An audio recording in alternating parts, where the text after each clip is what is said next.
Olá pessoal, bem-vindos a mais um Vídeo com Analista. Meu nome é Vitor Souza, sou analista responsável pela cobertura dos setores de energia elétrica, saneamento básico e petróleo. Hoje a gente vai falar sobre a atualização dos cases de Sanepar e Copasa, valendo lembrar que nós acabamos por antecipar a atualização de Sabesp algum tempo atrás. Então, não se esqueça de deixar seu like, seu comentário aqui no vídeo. Se tiverem perguntas, mande aqui embaixo que responderemos para vocês. Agora é só puxar a vinheta.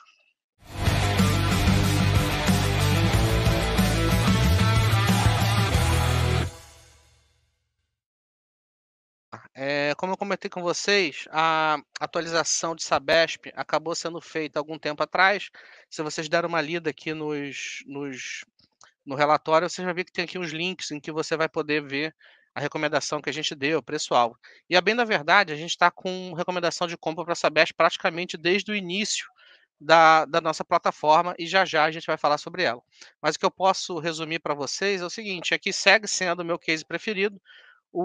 A recomendação andou bastante desde a nossa primeira recomendação e ela está de frente a um grande evento, né, que é a sua privatização. Como a gente já comentou anteriormente, a gente imagina que o prazo deva ser ali para o final de julho, início de agosto, tá? Então, assim, é como se a gente tivesse quase que com um caneco na mão, né? Quase com um troféu a ser pego. Eu escrevi uma série de relatórios mostrando o potencial de destravamento de valor, então eu vou assim, tentando respeitar aqueles que já seguem os meus relatórios, eu peço para vocês que deem uma lida nos relatórios anteriores, porque a gente faz ali alguns exercícios mostrando todo o potencial de destravamento que a empresa tem. Eh, ou então você pode colocar no Google o preço-alvo de outras casas, né? Outras casas, principalmente institucionais, e a turma já está dando preço-alvo acima de R$ 100 para a Sabesp, já antecipando a privatização.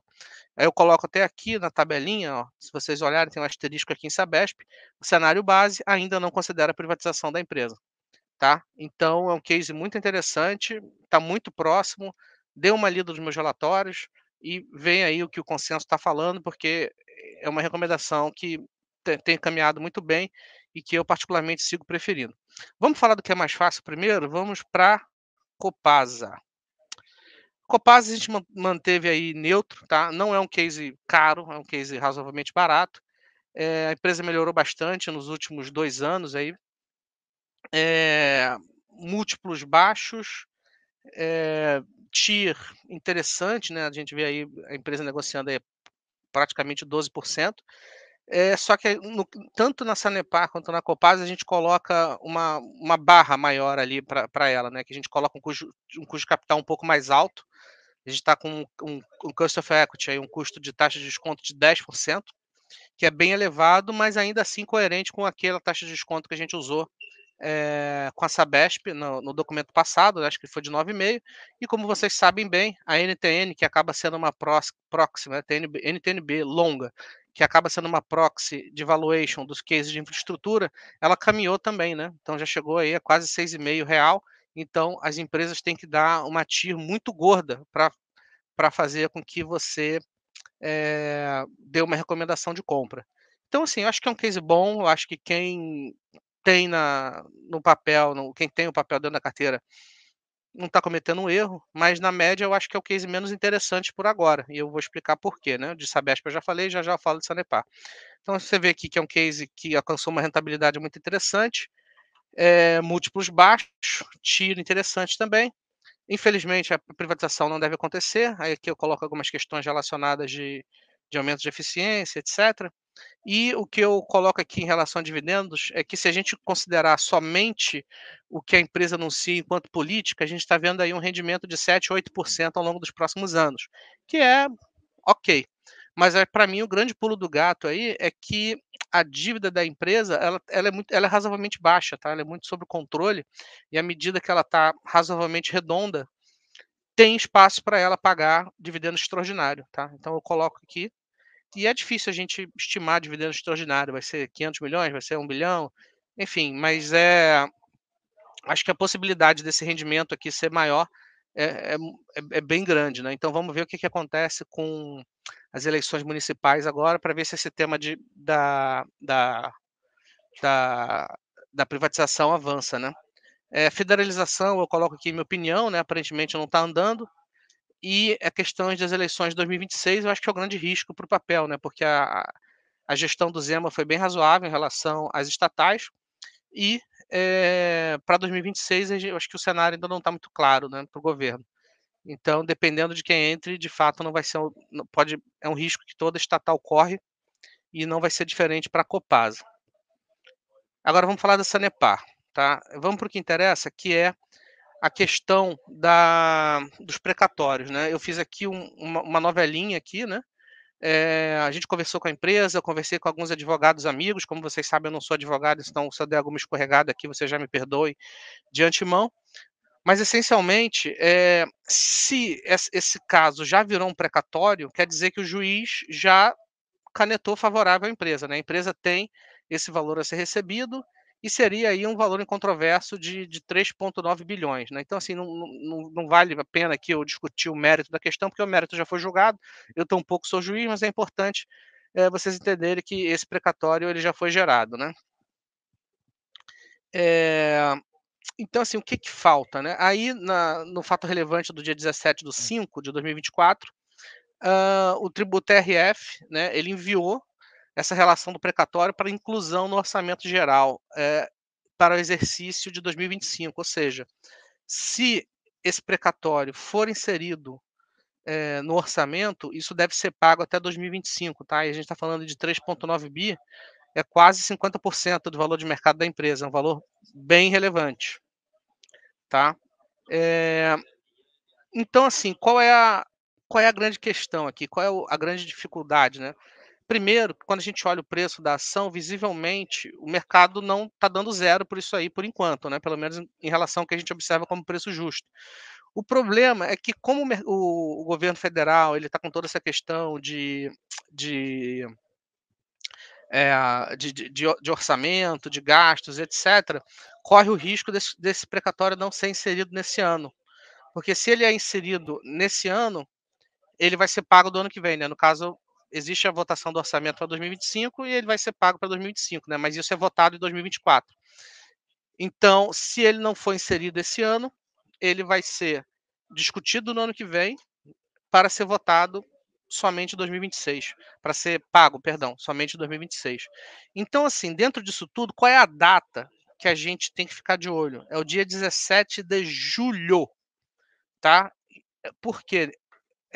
Vai ser votada a Lei de Diretrizes Orçamentárias de 2025, no dia 17 de julho, né? Pelo que eu entendi, se não tiver nenhuma postergação, qualquer coisa do tipo, e é nessa data que a gente vai saber se o precatório vai ser incluído para ser pago no orçamento do ano que vem. Então, assim, como a ação já está negociando razoavelmente no, no nosso preço-alvo, é como se ela não tivesse tanta gordura, né? Caso essa possibilidade, ou seja, caso o precatório não seja inserido no orçamento do ano que vem. E para mim esse é o grande problema, né, é difícil a gente avaliar isso daqui. Eu sei que muitos de vocês têm a Sanepar, né, então assim, se você já tem, eu acho que o pior já passou, agora é só correr para o abraço e saber se vai ser pago, né, no ano que vem, né, 2025, 2026. Mas eu acho que a data que vocês têm que ficar de olho é essa daqui.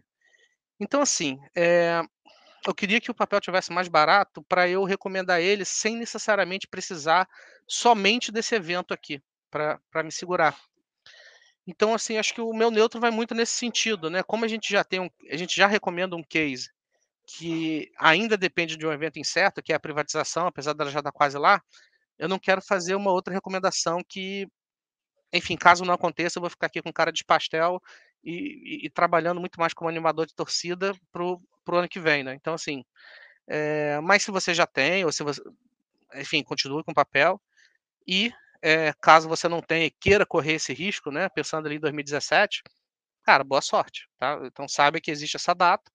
Eu preferi, como para não banalizar o instituto do comprar, eu preferi manter a Sabesp, que é um case que a gente já conhece, já está defendendo há muito tempo, e é isso, tá. Eu entendo o mérito disso daqui, mas, prefiro não correr esse risco, né, às vezes eu dou compra, aí o negócio não acontece, o papel vai reagir negativamente, aí eu vou ter que ficar aqui trabalhando como animador de torcida, né, até ano que vem. Então, se é algo que eu prefiro que não aconteça, eu prefiro pensar em algo que eu consigo enxergar, né, que é o caso a privatização da Sabesp. Um outro tema interessante é o seguinte: caso não exista o pagamento do precatório, a empresa tem aqui algumas possibilidades, né, ela pode tentar pegar esse valor e transformar em crédito tributário, mas também isso vai ser uma discussão longa, ou vender o precatório, né. E o problema é que o mercado de precatórios ele não é regulado para a gente saber qual seria uma taxa de desconto coerente para ele vender agora, sem que tenha ali um cut-off muito grande, né. Como vocês sabem bem, esse mercado de precatório ele existe há bastante tempo, não é um mercado regulado, assim, geralmente são advocacias especializadas, então, escritórios de advocacia muito especializado nesse tipo de ativo, né, então, por ser algo que eu nunca trabalhei, é difícil para mim, né, ter um preço justo em relação a isso daqui.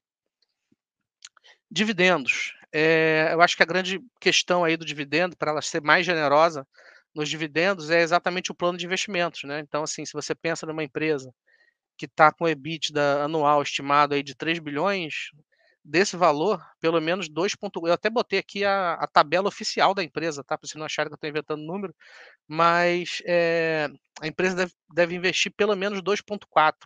E aqui sem considerar amortização, de dívida, custo financeiro e coisas assim.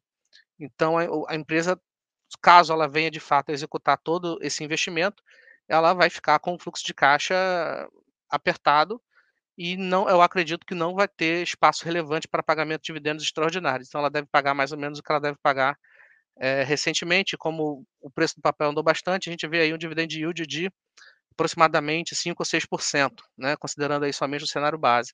Inclusive, a gente fez aqui uma tabela de avaliação, se vocês forem, cuidadosos aqui, vocês podem ver as nossas premissas, né, de fluxo de caixa, de investimento, de evolução de preço-lucro e etc e tal. E um outro ponto também é que, eh, como o plano de investimentos ele é bem agressivo e a empresa tem esse histórico esquisito aí, no que diz respeito a revisões e reajustes tarifários, isso aqui pode ser um risco também, né, caso para o terceiro ciclo de revisão tarifária a empresa resolva não, assumir todos os investimentos necessários.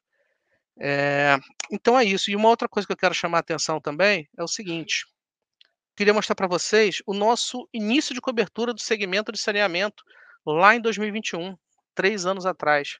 Tem um videozinho aqui, vocês vão ver que eu era Olá, jovem, e resumidamente, tinha isso pelos brancos na barba, mas o que eu quero mostrar aqui é que a recomendação da Sabesp foi um case que andou bem demais, ó, a gente deu comprar ali na casa dos 38, o papel já praticamente dobrou. Sanepar está mais ou menos, o preço está mais ou menos dentro do que a gente tinha como recomendação. E a Copasa também é a mesma coisa, o papel andou de lado, aí praticamente 3 anos, enquanto que a Sabesp voou. E eu estou chamando essa atenção, porque sempre que a gente faz vídeo da Sabesp aqui de saneamento, acaba não tendo tanto view, não sei se é um call que eu não trabalhei direito, não fui tão agressivo do ponto de vista comercial, mas assim, a recomendação que eu deixo para vocês é a seguinte, sempre que por mais que vocês tenham a Sanepar, e eu sei que muita gente tem a Sanepar por, enfim, por inúmeros motivos, tenta dar uma lida nos outros cases, porque às vezes você consegue identificar oportunidades também, tá. Aí, e foi o caso dessa Sabesp, né, ela dobrou de subiu 50% aqui, aí eu dei neutro, aí tive que revisar o case, aí eu dei outro preço-alvo, subiu de novo, e eu acho que a impressão que eu tenho é que eu não fui convincente o suficiente, né, o que é uma pena, porque o case está andando bem demais. Mas para quem está me perguntando se ainda vale a pena, eu acho que ainda vale a pena sim, principalmente se a privatização se materializar. Eu acho que é um evento de destravamento de valor, claro, não é instantâneo, e me chama a atenção também os nomes que estão sendo rumorados, né, para compra aí do bloco relacionado a acionistas de referência da Sabesp, que é a Egeia e a Equatorial. Dá uma olhada na performance da Equatorial aí nos últimos 20 anos, foi um case que multiplicou por 20. Eles operam muito bem essa questão de serviços de energia e de saneamento. É um case ultra premium do setor e a minha torcida fica aí para a Equatorial, levar esse leilão. Gente, falei bastante, espero que vocês tenham gostado e até a próxima.